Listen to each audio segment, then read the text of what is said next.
Ahora sí. Buenas tardes.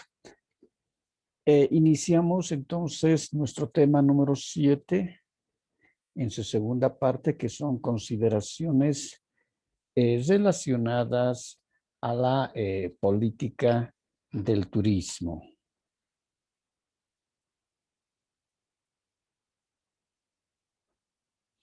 Habíamos visto en la anterior clase cuál es la importancia que revisten las políticas turísticas dentro del plan de desarrollo turístico. Y habíamos dicho de que las políticas turísticas van a ser aquellas que van a direccionar y que van a responder cómo poder alcanzar los objetivos definitivos del plan. Asimismo, decíamos de que las políticas turísticas requieren necesariamente un sustento legal. Es decir, para que no quede solamente en meras intenciones que tuviera el ente estatal del turismo, no, sino para que pudiera tener un cumplimiento todo de toda la propuesta, en este caso de la formulación del plan. Entonces, estas políticas tienen que estar refrendadas necesariamente por leyes. Y también decíamos, si el plan es nacional, las leyes van a ser nacionales. Si el plan es departamental, las leyes van a tener que ser departamentales. Si el plan es municipal, las leyes van a tener que ser necesariamente municipales. Esto va a significar de que toda política necesariamente tiene que estar respaldada por un conjunto de normas, decíamos. Mientras tanto, el plan no se va a poder llevar a cabo o no se va a ejecutar como se había previsto. Hemos visto que muchas veces todas las acciones o muchas acciones gubernamentales solamente quedan en intenciones. Y eso debido a que pueden cambiar los ministros, pueden cambiar los gobernadores, pueden cambiar los alcaldes y que ellos asumen funciones con otra visión y bajo aquel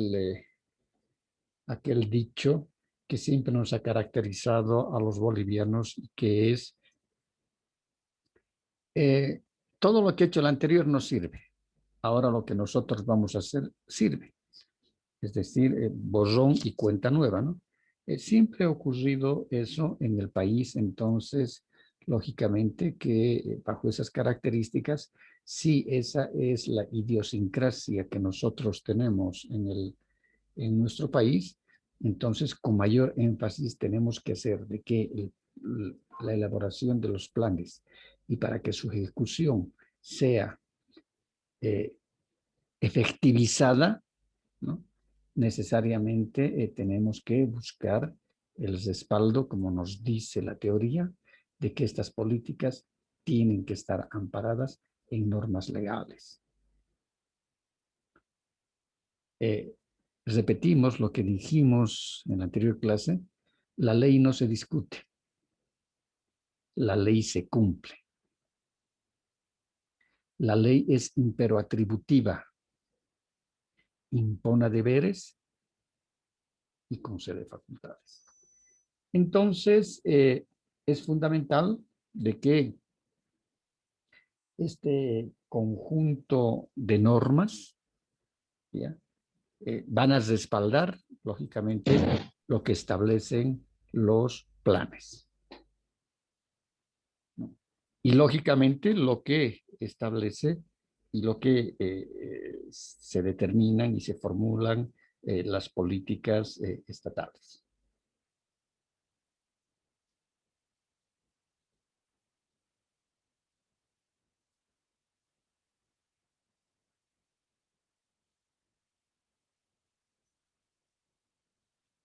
Bien, ahora vamos a ver de acuerdo a los objetivos de desarrollo, ¿no? Vamos a ver cómo se deben plantear estas políticas dentro del plan. Y decíamos, un elemento fundamental es conocer e identificar, ¿no?, cuál es el rol que el Estado pretende desarrollar en el turismo. Muchos países dan una priorización muy grande a su turismo. Por ejemplo, el caso de España en Europa, el caso del Perú en Sudamérica, eh, el caso de Colombia también en Sudamérica, ¿no? Entonces, y siempre uno tiene que preguntarse cuál es el rol que el Estado pretende desarrollar en relación a la actividad turística. Si el Estado pretende desarrollar una actividad pasiva, y a pasiva, esto significa de que lo que veíamos en el primer tema, ¿no? Al Estado pasiva no le interesa el turismo como actividad generadora de recursos económicos ni generador de empleo para, para su país, ¿no? Entonces, o para, en el caso de Bolivia, para el país, si estamos hablando a nivel nacional, ¿no? O puede ser también a nivel departamental, si estamos hablando a nivel de gobernación, y lo mismo ocurrirá con el municipio a nivel municipal. Entonces, si al Estado no le interesa o le interesa muy poco, entonces vemos de que es un ente estatal y, y en sí el Estado no le interesa el turismo. Va a priorizar otro tipo de actividades económicas que pueden ser hidrocarburos, puede ser agricultura, puede ser pesca, etcétera. Porque al turismo hay que verlo como un generador de recursos económicos y también tenemos que verlo como un generador de empleo. Y eso yo creo que es una de las partes, eh, si vale el término, una de las partes positivas que a nosotros nos ha movido mucho el interés con el problema de la pandemia, y nos hemos dado cuenta que muchos, pero muchos países en el mundo realmente no vivirán exclusivamente del turismo, pero sí generan grandes recursos económicos, pero grandes recursos económicos, y también generan fuentes laborales muy importantes en las líneas aéreas, en el transporte terrestre, en las empresas de viajes, en los operadores de turismo, en las agencias de viajes, en los restauranteros, en los propios destinos con las actividades turísticas, la venta de los souvenirs, etcétera. Nos hemos dado cuenta de que realmente el turismo había sido un gran generador de recursos económicos y un buen generador de empleo. Muchas veces nosotros vemos las estadísticas del turismo y decimos, son tantos millones, 54 millones de turistas ingresan a, a España.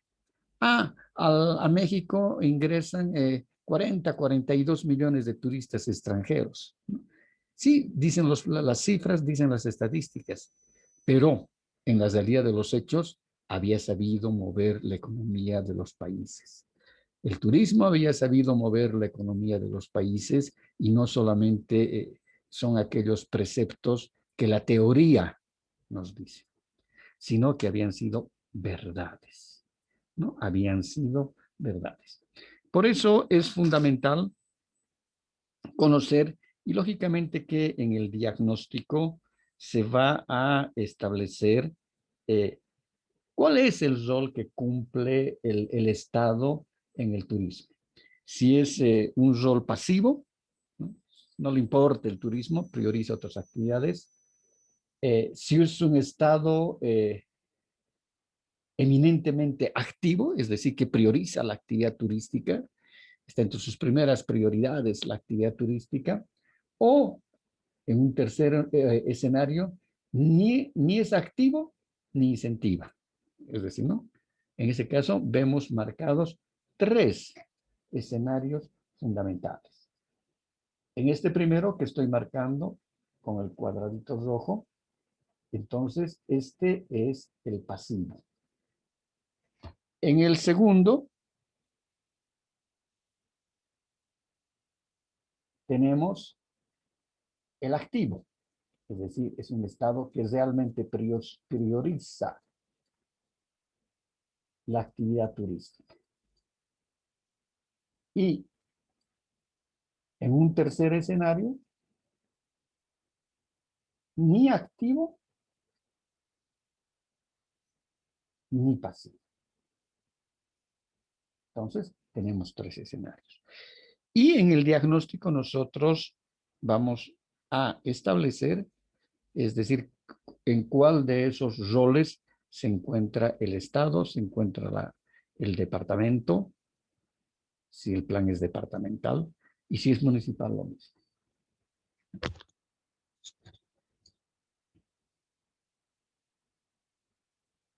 Vamos a ver que cuando el Estado tiene un rol protagónico en el desarrollo del turismo y busca fundamentalmente privilegiar a esta actividad generadora de recursos económicos, entonces va a ser un Estado que va a adoptar políticas de desarrollo muy bien formuladas y muy bien sustentadas con un cuerpo legal que haga y permita de que esos planes sean decenales o sean quinquenales, ¿no? Puedan desarrollarse, puedan ejecutarse y que pueda verse también los resultados económicos, la generación de fuentes de trabajo, la redistribución económica que pueda traer el turismo.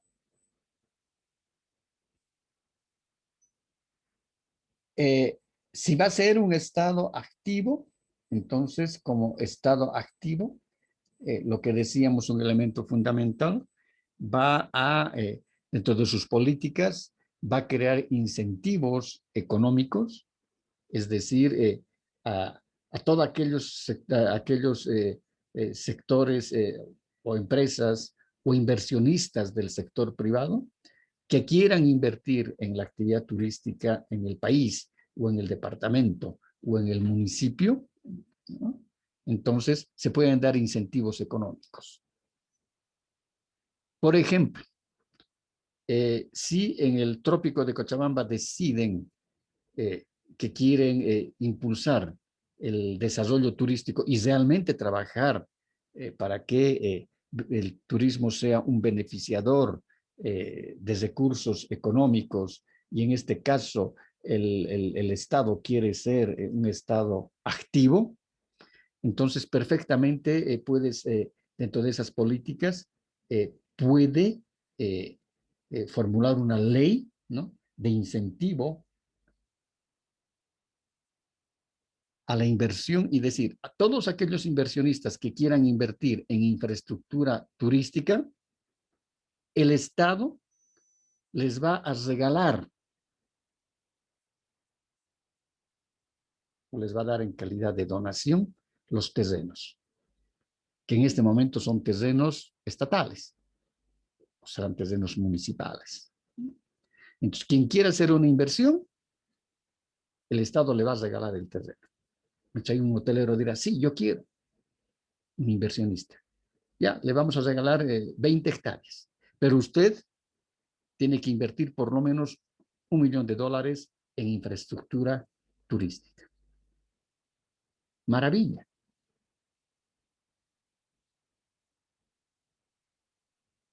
Entonces, se está incentivando a la actividad de la inversión.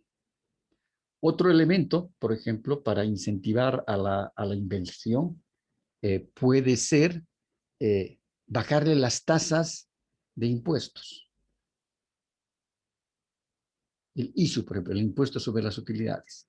A todos aquellos que trabajen en la actividad e inviertan en la actividad turística, entonces el impuesto sobre las utilidades solamente pagarán el 10% de esa masa total que se debe pagar del impuesto sobre las utilidades, ¿no? Entonces estamos incentivando a que la gente, a que los inversionistas inviertan en la actividad turística. Pueden ser en hoteles, pueden ser en restaurantes, pueden ser en transporte turístico, puede ser en actividades turísticas propiamente, tirolesas, la construcción de centros de recreación, de espectáculos públicos destinados al turismo, etc.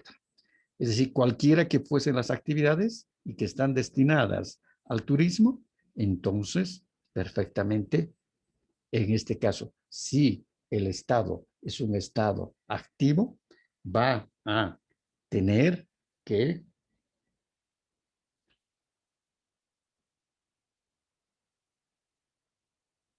formular políticas de esta índole. Luego también tendrán que formularse políticas direccionadas al marketing, ¿no? Por ejemplo, una política bien definida tiene que tener el plan. Si el plan es nacional, decidir si se van a dedicar todos estos esfuerzos de marketing principalmente al turismo extranjero, para atraer turistas extranjeros, o para el turismo nacional. Entonces, si se decide y en este caso la investigación de mercados que se ha hecho en el diagnóstico es muy próspera para el plan nacional y se establece que hay un buen mercado cautivo y hay un buen perfil del consumidor turista para el tipo de producto turístico que tuviera Bolivia, ¿no? En ese caso, hay que establecer necesariamente eh, que hay que priorizar, y como política dirá, hay que priorizar el turismo internacional, es decir, el turismo receptivo, para que los extranjeros lleguen a Bolivia. O puede ser que la política pueda decir, en primera instancia, se incentivará al turismo nacional para luego incentivar la llegada de turistas extranjeros, ¿no? Vamos a partir desarrollando y incentivando la demanda nacional para que podamos ver en esa prestación de servicios en todos los destinos turísticos y los errores que vayamos cometiendo los podamos en este caso ir mejorando y después aperturarnos hacia el mercado internacional. Otro elemento fundamental que tiene que entrar también dentro de esta política eh, es buscando siempre que sea un Estado activo en la actividad turística, que le interese desarrollar la actividad turística, es eh, eh, la capacitación a la inversión, ¿no? Es decir, capacitar eh, en ruedas de trabajo, en jornadas laborales, en jornadas es decir, en ruedas en mesa de negocios, etcétera, capacitar a posibles inversionistas, mostrando el plan, difundiendo el plan, ¿no? De los beneficios económicos que pueden tener, ¿no? Si invierten en tal proyecto o en cual otro proyecto, ¿no?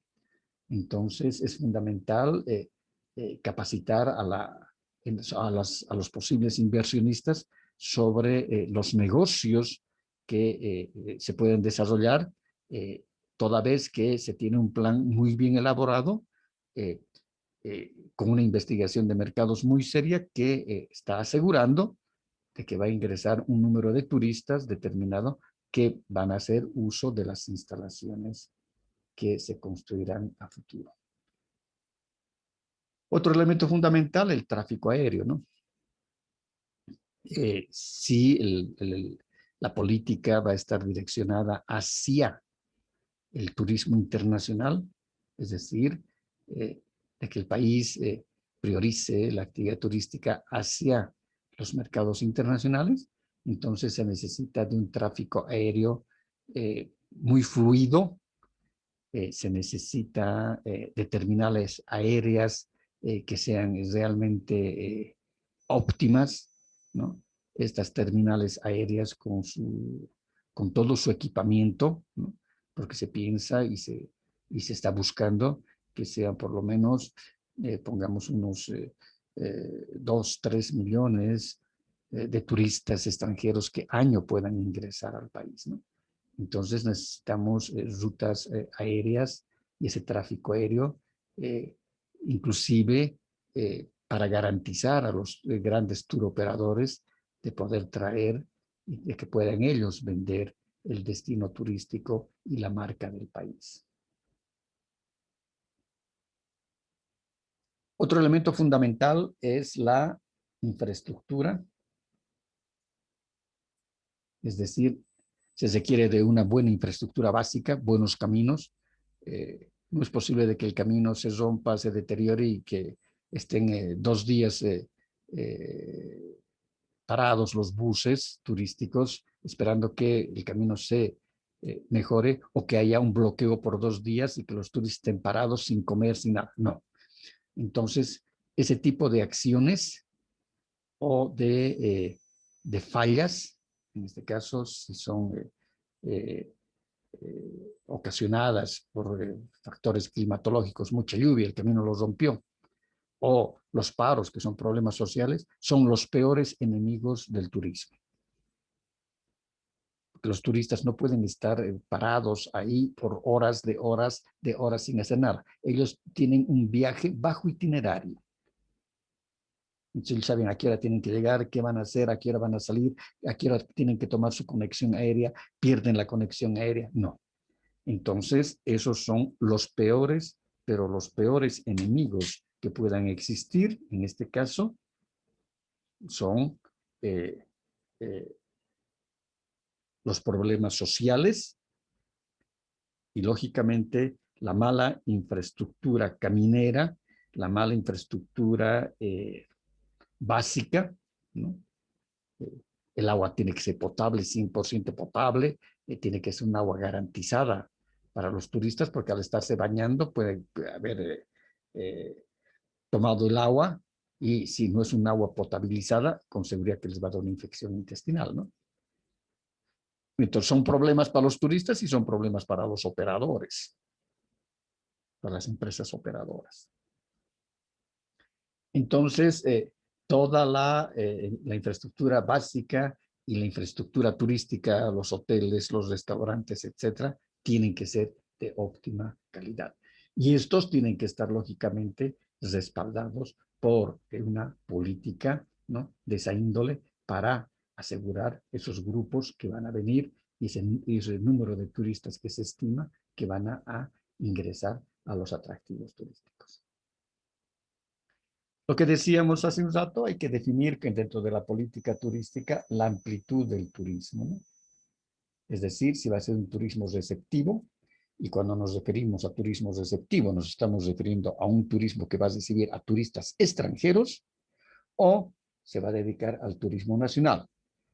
Para nuestro caso sería bolivianos que van a visitar Bolivia, en turismo nacional, o extranjeros que van a visitar Bolivia, ¿no? Entonces, el plan, de acuerdo al diagnóstico, tiene que definir eso, esa situación, y aquello tiene que estar refrendado por una política, y la política tiene que estar amparada en una norma. Otro elemento fundamental dentro de la política turística es de que se tiene que privilegiar a los sectores económicamente deprimidos.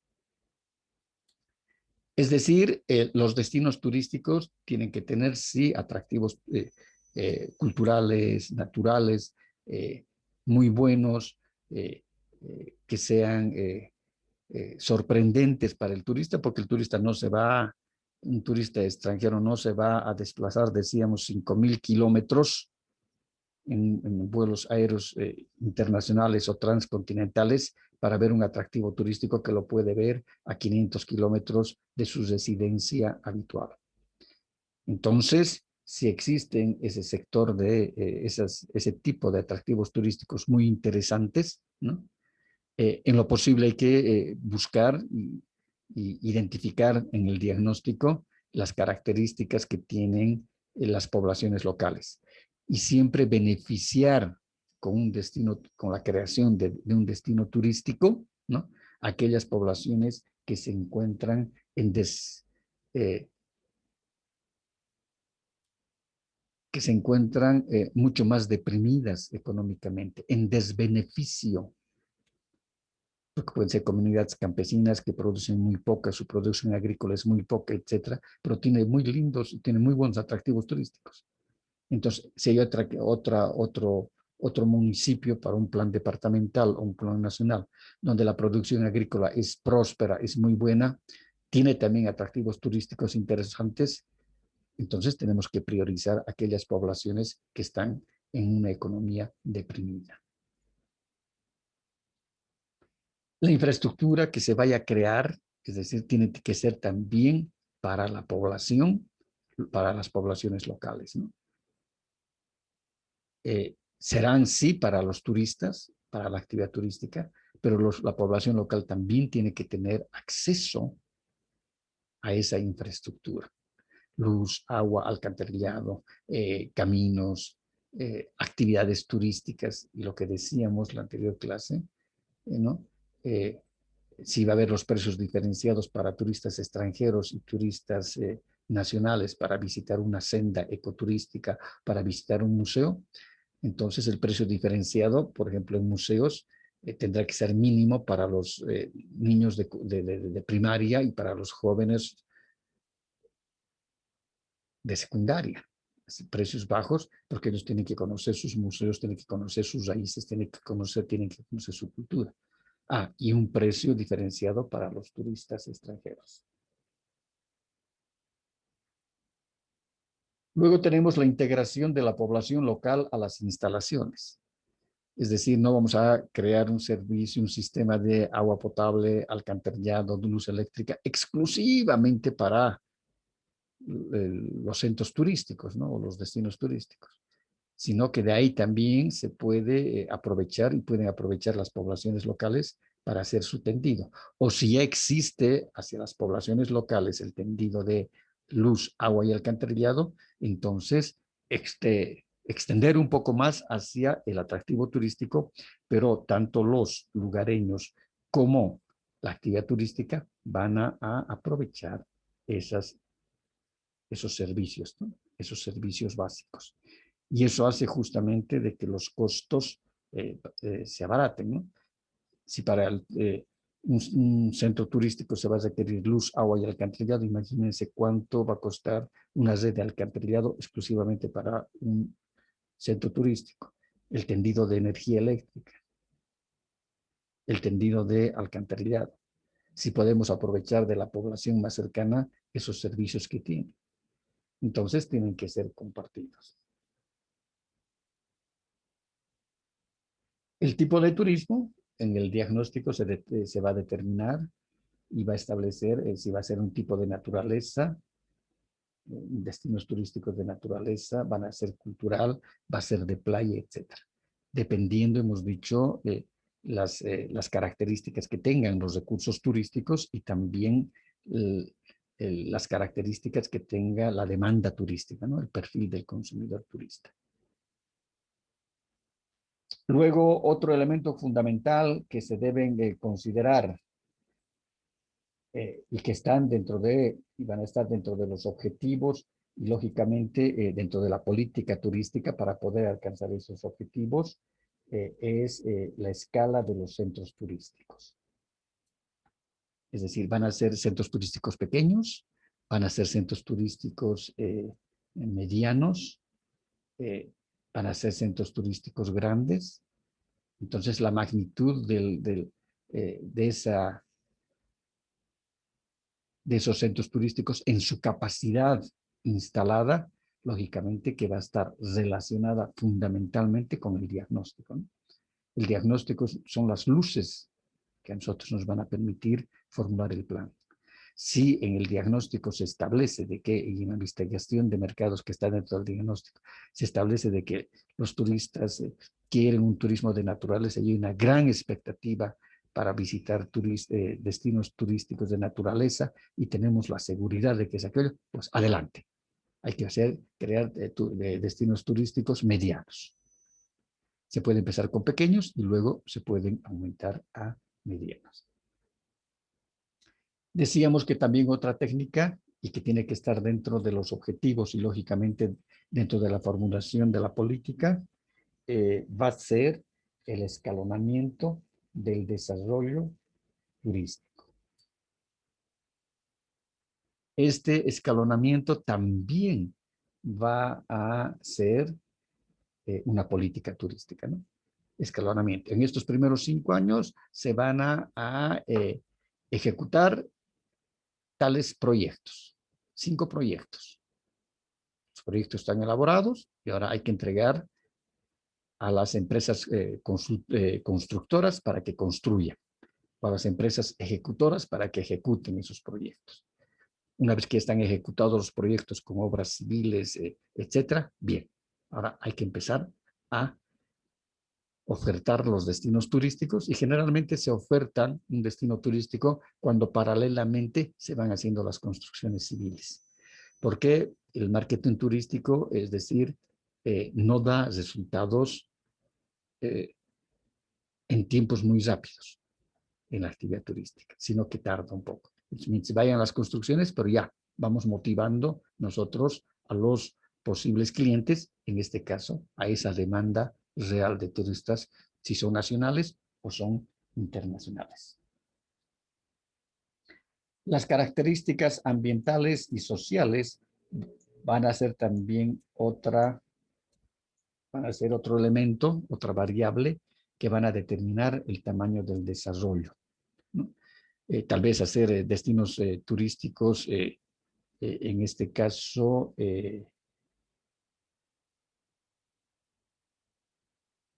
centros turísticos muy grandes, tal vez el deterioro ambiental va a ser, el daño ambiental va a ser muy grande. Tal vez valga la pena nomás hacer centros turísticos pequeños para ir luego viendo la forma de mitigar esos impactos, ¿no? Por eso siempre la variable ambiental es la que tiene que cruzar y la que va a determinar también el tamaño de los destinos turísticos y de los centros turísticos.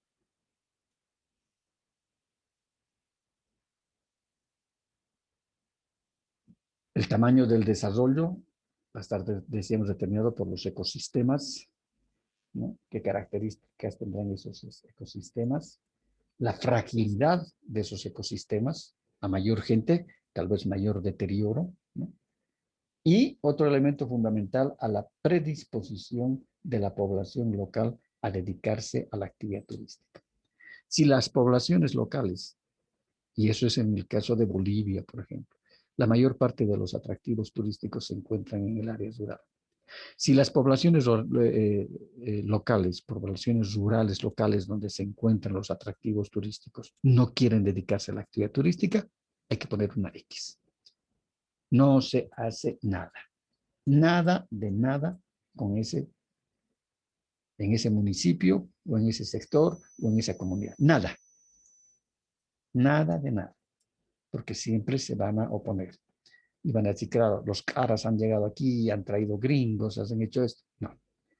Entonces, no vale la pena. Hay que buscar otro destino turístico que tenga características de los atractivos que sí deben ser buenos, tal vez muy parecidos a este, ¿no? Y que la población local esté de acuerdo en desarrollar esa actividad. Dentro de la política también hay que establecer qué tipo de empresas extranjeras, nacionales van a invertir, ¿no? Para empezar a hacer una ronda de negocios, una demostración de proyectos para atraer inversionistas nacionales, inversionistas extranjeros. Lógicamente, el diagnóstico nos va a determinar las características también de infraestructura que se requiere y, en lo posible, el tipo de inversionistas que se puedan traer.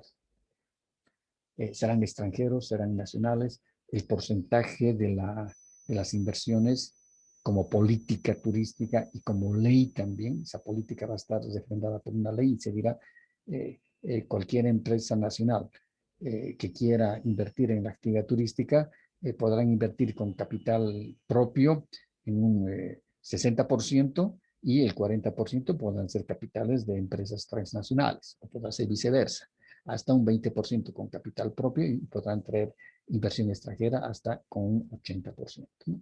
Eso va a depender, justamente la política turística va a decir eso, y esa política turística va a estar refrendada en una norma. La participación en las inversiones, ¿no? Es decir, en lo que decíamos, tenemos que la participación en las inversiones es fundamental, ¿no? En el caso Bolivia tenemos el turismo comunitario, que desde hace más de 10 años, casi 15 años, 12 años que se ha manejado este término de turismo comunitario, de que los principales inversionistas deberían ser los comunarios, juntamente con los entes estatales, en este caso con los municipios, y que los mayores beneficiarios de la actividad turística deberían ser los comunarios.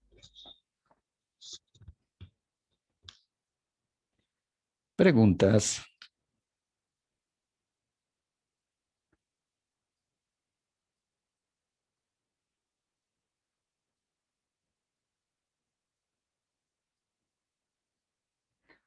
¿No hay preguntas?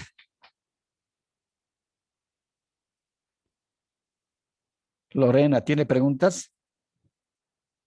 Lorena, ¿tiene preguntas? No, ni una, Liz. Ya. Lucero.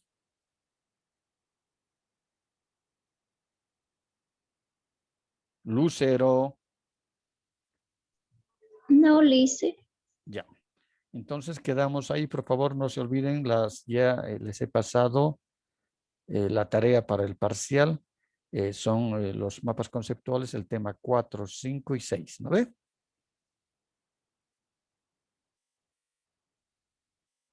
¿Me escuchan? Sí, Liz, se escucha. Ya. Entonces que tenga una buena tarde. Hasta luego.